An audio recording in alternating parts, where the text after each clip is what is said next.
how to put English on the basketball.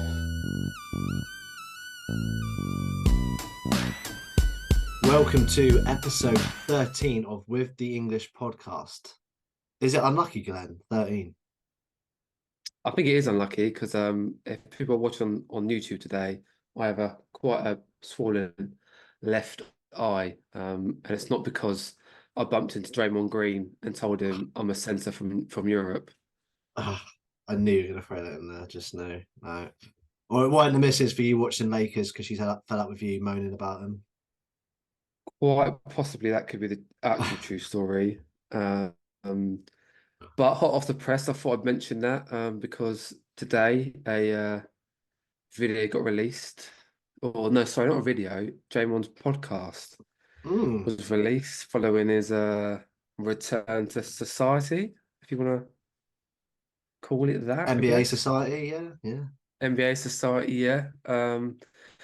As per the same video montage he created for the Jordan Poole incident, it was a narcissistic monologue of woe is me and all the rest of it.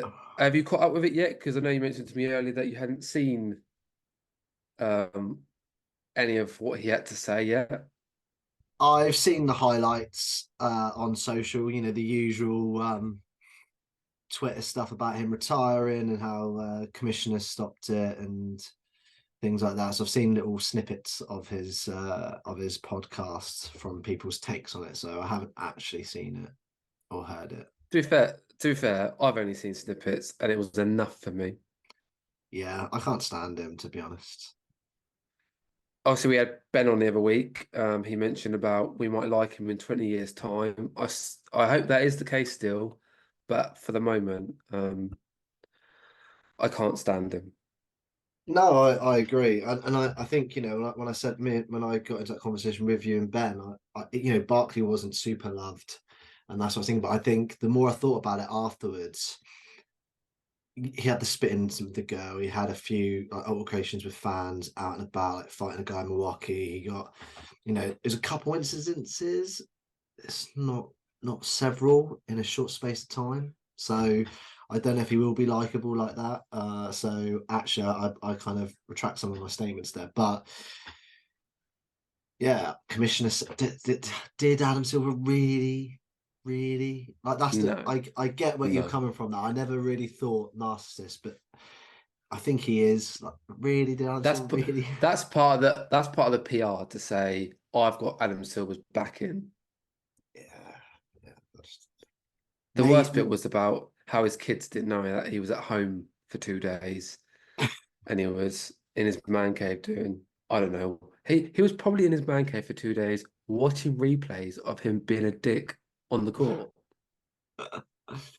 Well, he's got to remember. This is what makes me laugh. Actually, when I saw someone mention someone on social was like similar about that, and I was thinking, because I forgot, and I was like, I forgot he's got kids. He's a role model to his own children as well as like the kids that watch the NBA. Yeah, it's pretty bad. You shouldn't be, again, if he was in his teens, if he was just entering the league and some of this stuff has happened, I'd be like, all right, he's still got to grow up. He's 19, 20, but he's like it's nearly the same age as us. Like, he's 34 or whatever, 33. So he's similar age to us. Like, really, we both know what's right from wrong. Whereas maybe when we first met each other when we was at college, we might make stupid mistakes like that, but not at 33 years old, 32 years old. Yeah, and then making it about him and playing and it's oh god, he's just literally unbearable. Anyway, on to another person I can't stand at the moment, and that's the head coach of the Lakers, Darvin Ham, or as we like to call him, Darvin Scam, because he obviously scammed his way through the interview process to even be, a candidate for the job. Obviously, I know we won last night, but I can only imagine that we'll paper over some cracks going forward, and I won't be surprised if we go on another losing streak. I'm known for overreacting a lot, especially when it comes to Southampton and always blaming the coach. But for me, it starts from the top, and it's not just me saying it, it's a lot of Laker fans saying it. Mm-hmm. He seems pretty inept at calling any plays. He's definitely not an X's and no guy. He's definitely not an X's and no guy. He's very much, he talks in cliches. You know, he's got no self-awareness after the game. The other night, he tried to, make a pop at the Laker fans about how we die by every win and every loss, forgetting he talks like he manages or coaches the Detroit Pistons, not the Lakers. He can't pick his rotations. He gives certain players too many minutes and not enough minutes to players that do deserve it. Bit Mm-hmm. different last night because he actually gave Christian Wood and Max Christie more minutes and reduced Torian Prince's and Cam Reddish's, although Torian Prince is still averaging sort of low 30s, probably the most in his career. He starts an all defensive lineup with no offense being created unless it literally runs through LeBron and AD. There's no third option. He's at one point dropped and benched our third and fourth best player, be it D'Lo and Austin Reeves. He has had injuries, but every team's had injuries. And it's not like when we have an injury, he just changes one thing for the starting lineup. He has to change all these different things. And it's just like, it's almost like he has no idea what to do. So he's just trying all these different random things. I mean, I think some of it's a tad harsh. I mean, let's be honest, you wouldn't have lost against the Timberwolves if that was called potentially. Nonsense. And I then told you last week, even though it's against my team, you got 48 minutes to win a game. you do, but the shot selection changes. I get that. I don't know, like why. I don't get why you don't play players at certain points in the game when, like you say, you go over an all defensive line. I get you why you do it, but I don't get why you don't still have a bit of aggression at points He because subs too much. He subs too much. He has the worst in game management. We'll go on a bit of a run, and then he'll just take players out for the sake of it, for making subs. He is the worst player at calling timeouts. He doesn't even call timeouts when his players are down injured. He doesn't call timeouts until like the other team on a 14-0 run. He has to wait until like it gets to that far. I remember one game, I can't remember if it was local network. No, it was Mike Breen. Mike Breen on ESPN was like, I think the other team were like a 9-0 run. I can't remember what game it was. And Mike Breen says Lakers are going to call a timeout here. And there was nothing for like another, 3 possessions. And even the commentators were like dumbfounded by what was happening. I think Doc Rivers was trying to audition for the Lakers job. They were live on the broadcast, to be honest. It's just, yeah. The only flip side to it, and I know you'll let me rant here and let me talk, it's but fun. the guy did get us to the Western Conference Finals last year. And as much Mm-hmm. as I can berate him and blame him for the bad stuff, it can't be dismissed for what good has happened. But the insane thing is, since Vanderbilt's come back, he has not once used that lineup, that starting lineup that got us to the finals. And he's barely used it within a game. I'm talking small sample size, 3 or 5 minutes. Yeah, I must admit, I didn't realize how little DeAndre Russell was playing for you. I don't know if he's been rested intentionally at times or whatever. Because No, obviously he did have an injury for the last few games, but it's a fact he was taken out of starting lineup to put this all defensive. And what's crazy is we went all defensive starting lineup, and then we were still giving up 40-point first quarters. Yeah, and that's where I don't get the sort of what you call it, the still stay aggressive, like still go aggressive at it, because that will make a massive difference. And I think having him back probably did help yesterday, DeAndre Russell. Actually, I do like DeAndre Russell. Certainly, yeah.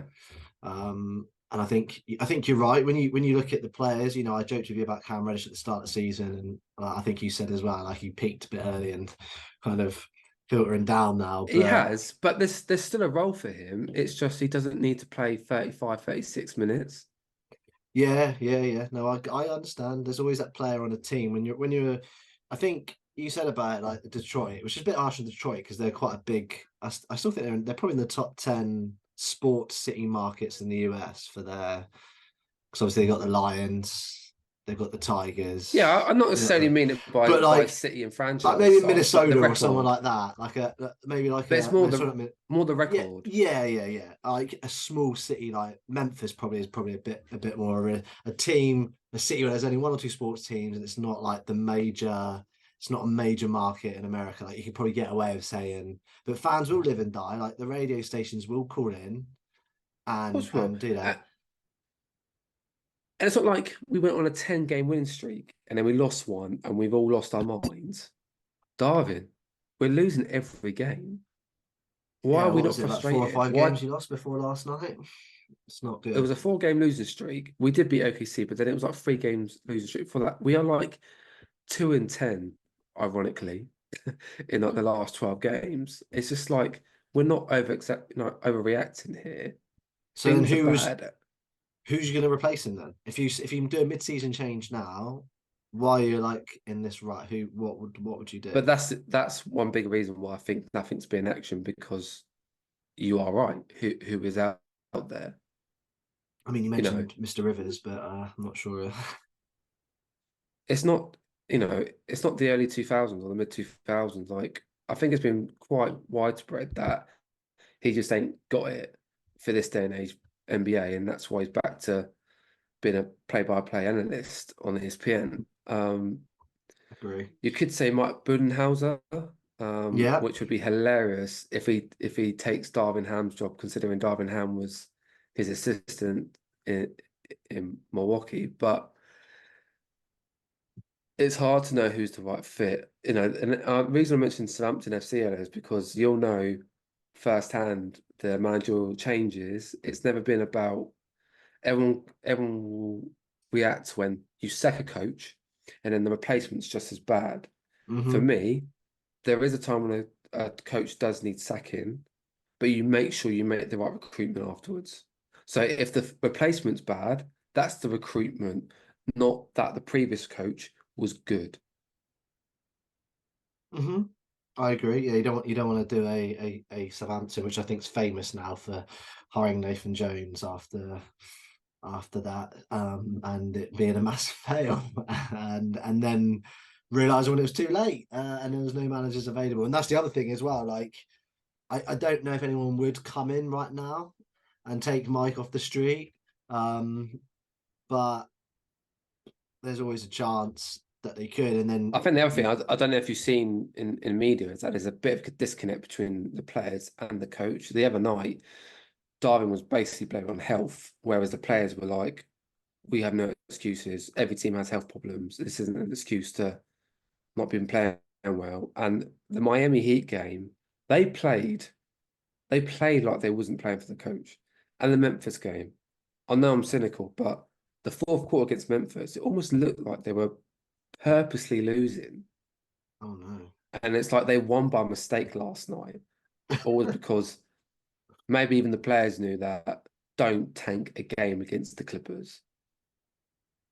Wow, sounds like the Lakers are like my Eagles, and they've just fallen apart a bit recently and not been great. So it might be that there's a similarity there. Might have to look at some of the sort of what do you call it, body language of the professional athletes, because you can tell from professional athletes if they've kind of lost a dressing room or whatever. I know you don't know because you're not in the dressing room, in the changing room, locker room, whatever you want to call it, but you can tell from the attitude of players if they've lost it or And on not. the flip side, I'm not an NBA coach and I'm not in the dressing room. So essentially, what do I know? Maybe Darwin knows stuff, player attitudes, and that's why certain people get certain minutes, and that's why certain players are in the lineup because of attitudes and what they see in practice and behind the scenes.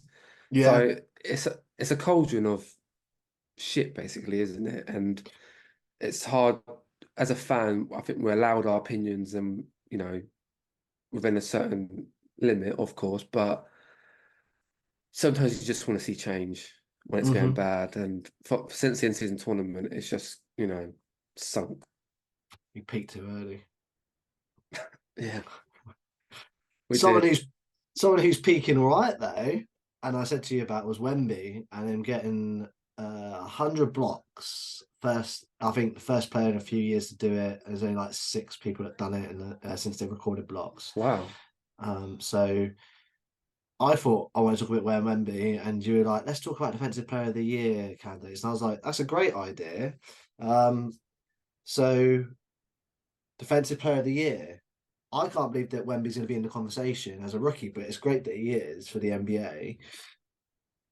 I Who mean, else would you have? if you're top in blocks, you have to be in the conversation, right? Yeah, I agree. You have to be. Him and Lopez have definitely got to be in the conversation. And he's not just top by a smidge. He's it's not only 0.4, but that's quite a bit on an average. My Yeah, question to you would be, what do you see as a defensive player of the year? Is it just because it isn't just blocks, surely? no. So for me, like it's definitely your camera's gone a bit funny, Glenn, on my screen. I don't know if it's That's the gone a same bit for you. funny. It has It has indeed. gone funny. But we can carry on. So Carry on. the NBA for me now, Kawhi Leonard is it was the sort of pinnacle for me, and smart from a guard perspective. So for a defensive player for me, grabbing a few rebounds up from a guard perspective, grabbing a few rebounds, high and steals, tip passes, blocking, lanes, and some of those stats won't show up. So you need to have a good sort of eye. And then from a big man perspective, who generally normally win it, it's rebounds, steals, blocks. It's a bit of everything, but also that presence there that people don't want to come at the rim. So people don't want to come at people like Embiid, and this year, Joker, and obviously this year Lopez and Wemby are getting a reputation as well, where people don't want to go at them. I mean, look at Giannis went. I mean, that's what I said to you. Like 2 top players, and I know you should beat Ja Morant really because he's got the difference in in the length and height, but that's 2 top all stars that he just blocks in the space of a week. And if you're doing it Yeah, against legit yeah, players, that's what gives yeah. me. That's where I'm like, he's in the conversation. That's not okay, he's not blocking. He hasn't got 10 blocks against like you say, the Pistons or poor teams in the NBA. He's getting it against the legit ones. So that's where I go. Do you He's know got what to I do a find bit more. fascinating about what's fascinating about Wemby's blocks is that he barely jumps. It is mental, isn't it? Like his arm, his reach is ridiculous. And do you know what? He'll never win a slam dunk contest if he ever entered one because they're not easy in the eye. They're not impressive because he just literally has to just reach out. Yeah, So it's it's not even a it's dunk like, for him. but It's just a little, just a drop. yeah, it is. It's ridiculous. You're right. He's doing elite defense against the top players in his rookie season, and that can't go unnoticed. For me, I know you mentioned different aspects of the game, but obviously being a homer for Lakers, AD would be in the conversation if it wasn't for our Mm. record. I think The he thing could that still be hurts in it. him is our record. I still think he can be in it. It will be in He's the some only people's player. mouths, but a lot of people what a lot of people will use our record as a reason not to be in it. But he is a complete defensive player. He's a rim protector. He can guard on the perimeter. He can guard every position. He can switch on anyone. No, On a no, nightly basis as well. no. I'm in full agreement. He's the only player that's in rebounds and blocks top 5, so he's got to be in the conversation. Um, He's also a two-way player. That's we put so much pressure on him to be offensively good. For him to be so dominant defensively and still keep his game up offensively, it's just he is like. In this season, he's been a monster, and that's probably what's more frustrating about our year is that he has been a monster, and we're not winning games, and he's been healthy. yeah, and I think that what's cost him is being in the conversation for MVP because of your record. Because Agreed. Yeah, that's the thing. Like for me, that Kawhi Leonard, end of his tenure at Spurs and that year at the Raptors. Granted, the games weren't at the Raptors. Didn't play like loads of games, but just his eliteness during those 2 or 3 year period, I just just watching a two-way player, I was like, wow, that's where you really see it. Like obviously offensive is good to the eye, but watching him and then watching Embiid earlier on when he really cared about defense, and he does sometimes, but he only does it in the big games now. I won't lie, as much as I love Embiid, he's happy to take on Davis and Jokic and Gobert and take those guys on and dominate against them offensively, and then try and do it on the defensive end. But his lack of effort sometimes against the weaker teams.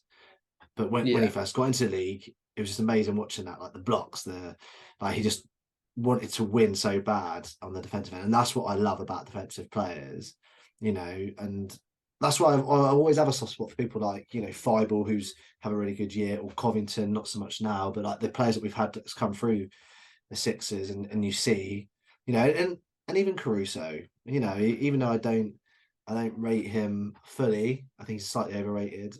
I still love him because he just works hard, does a job, and he did a job against the Sixers recently in one of their games. So yeah, that's where I see you've got to be in multiple. You've got to be multiple top fives. You've got to use stats, and then you've also, like I say, you've got to look at There will be a stat somewhere out there that's not on ESPN that will say 10 deflections, in the last couple of games or whatever, or 100 deflections over the season and stuff like that. Like they're just as important, but they won't be recorded.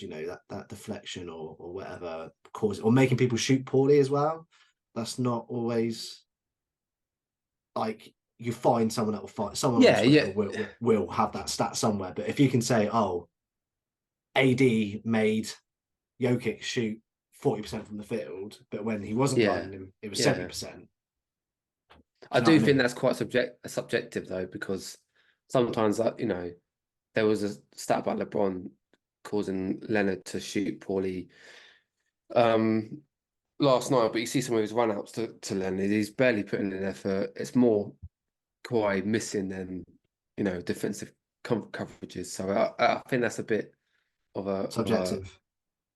It's just a difficult one, but it is part of it still. I think for me, top 3 candidates are Victor, Brooke, and AD. At the moment, I agree. For once, I fully agree. And then if you're throwing a guard, although last one, if you're throwing a guard, I do think you could argue potentially. I don't know. Maybe I would say Kawhi. He hasn't played. I know he's not technically more of a wing, but could have Kawhi because he's in the steals, in there. But yeah, he's definitely up there. Although Gilgeous Alexander's up there. SGA could be a. He is. He is up there. Just had a look, 2.4. That's decent. What gets eyes turning more, steals or blocks? This is true. And I sometimes get more excited over a block than a slam dunk, to be honest. So true. Yeah, those are my 3. And if I want to narrow it down to top 2, I'd say Victor and AD. And that's obviously a bit biased to me. But yeah, now during that bit, I noticed you referenced or called the Joker Yoker, which perfectly sets me up for our new Oakley's challenge, where I give you a player to pronounce, and for our YouTube watchers, I'm going to show Sam the player, and he's going to give us his attempt at pronouncing the name. Good job, my camera's now working again.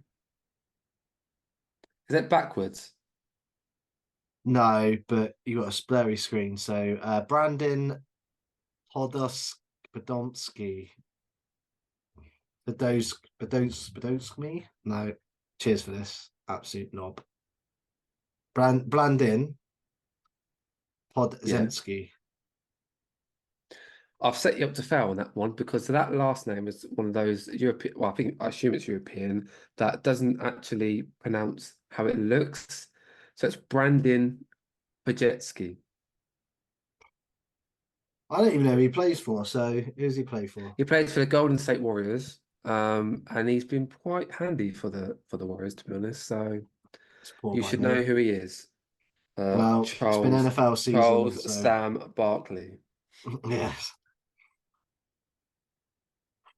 You haven't got any more. Just I'm doing one a week, and then I'm going to make you hurt your brain even more because it's time for my X's and O's. And I said to you before the call He's quite a thinker. Well, I think number one's a bit. Actually, no, number one's not easy at all. So number one, Darvin Ham will be sacked by All-Star break. No, because based on our conversation we just had, I don't think you will. You need to go on a massive losing run for that to happen, and I don't think you will. So, I mean, I'll have to look at your schedule. So, if you want a proper answer, let me have a look at your schedule. But I'm saying no right now. But if you have an easy schedule, then I might say yeah. If you don't win those, now you've got Raptors, you should win. Suns be tough. Jazz will be a win. Thunder will be tough. Mavs will be tough. Nets, you should win. No, you've got a couple of winnable games there. I think our games are irrelevant because our last two wins have been OKC and the Clippers. Yeah, but I think he'll need to go on he'll need to go on another 4 or 5 game losing streak, and then no, I think he's there by All Star. I don't think they'll make the change. You'll have to lose like 4 or 5 in a row again, and I don't think Well, you're losing it. that's very highly likely. So hopefully you're wrong, and we will see. Number two. Since the Knicks Raptors trade, the Knicks have been on a 4-game win streak. Acquiring OG Anunoby will secure New York a top 4 seed. Ooh, You was on the fence about this last week as well, to say I that was. it improved them a little bit, but did it? But you wasn't convinced it improved them a lot. Well, I think the top three is a top three, although we had a bit of the Sixers had a bit of a wobble. Pacers and them and Magic, Cavs. It's so tight down there. It's so tight. I'm gonna say Hey, Siri's trying to so help many me out here. games. It's an X for me. They're gonna come 5th or 6th. Oh. Who's going to come fourth then?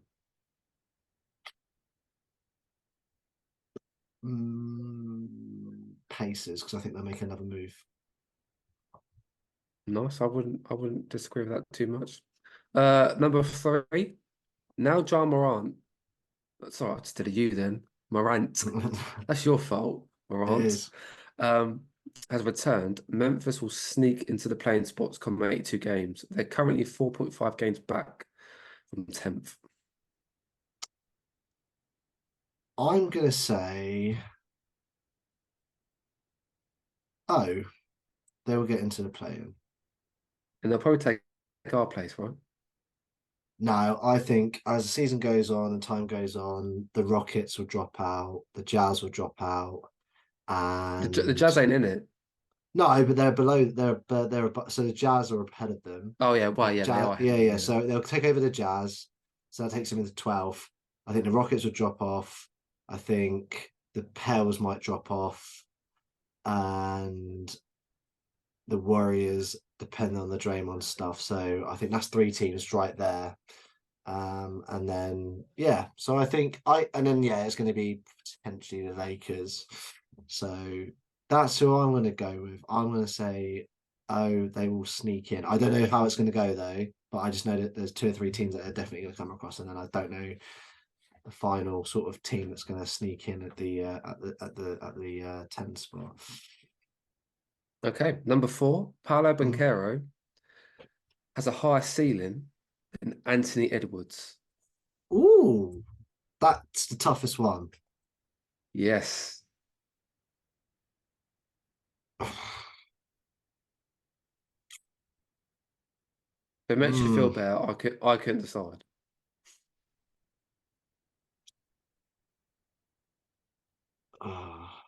Banchero, is he 20? How old is he? 20? I don't know what their ages are. I will have to cheat and Google. I'm not gonna lie. Let me put my glass. My head says X. I think Anthony Edwards, but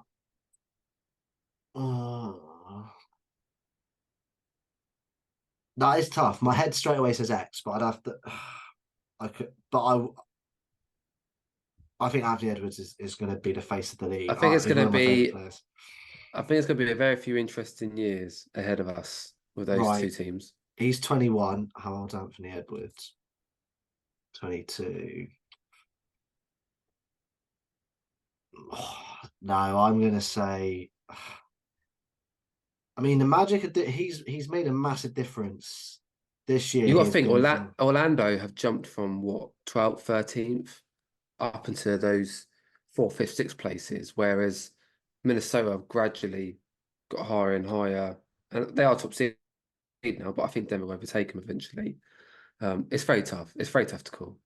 Yeah, I'm saying it. I'm saying because I think Anthony Edwards Who is knows? In a phenomenal. few years' time, we could see Magic versus Timberwolves in the finals. You never know. We could, and then we would argue, but yeah, both are fantastic players. You Yeah. know, but Edwards, because he's been in the league of the year extra, just gives me obviously you've seen a bit more of him. And obviously, like you say, both teams are sort of up and coming ish now, so it will be interesting to see over the next couple of years how they develop. But very good question. Yeah. I liked it. Exciting stuff. And we'll finish on the gentleman we've been talking about a lot today. Even though Wemby obviously makes the highlight reels more, Chet Holmgren is front runner for Rookie of the Year. Is that a statement you're making and you've seen in the bookies and stuff? Or I thought I've Wemby not was. checked the bookies. I'm not a gambling person. Gamble responsibly, people. I'm looking at you, Sam Oakley. No, I think Wemby's the rookie of the year. Social media hype and stuff like that will get it done. So I think my Moonsey made a very good point. If you put Wemby in OKC's team instead of Chet, OKC could probably be front runners in the West right now because Chet's lucky enough to have pieces around him, yes, so they're elevated. Whereas Wembanyama was surrounded by essentially dog shit. So you are right. He is favourite. I've just checked the bookies. So the US who's bookies have favourite? him Chet Holmgren to minus 200 as they call it. So he's you'd have to put $200 down to win $100 Hey, profit. he's got that white man American bias for him. He has, and then Victor Enough. is plus 135, and then it goes up to plus 4,000, then plus 10,000. So it's clearly between them two. Obviously, I don't think anyone's ever going to debate Yeah. that, but Victor for me. But because he's on a winning team, that's why Chet's getting the benefit as well, not just the True. Yeah. other benefits that you say. Hate to be cynical, I know, but but that's how the world works. How was that for your X's and O's? that was a tough one. That was a tough one. You did say they'd be tough. I thought they'd be a bit tougher.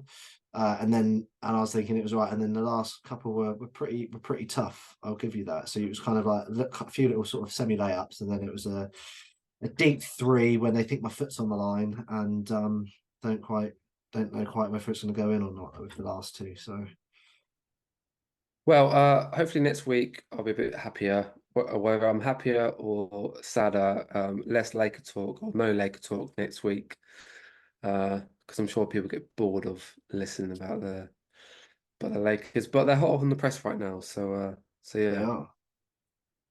Well, thanks everyone for getting to this part of the podcast or YouTube. Thanks for watching, listening. Like, subscribe, and share. And follow us on social media, Twitter. Glen, Yeah, what's the Twitter handle? X, formerly known as Twitter handle, is at with the English one, because we're the only one podcast English with the on the basketball.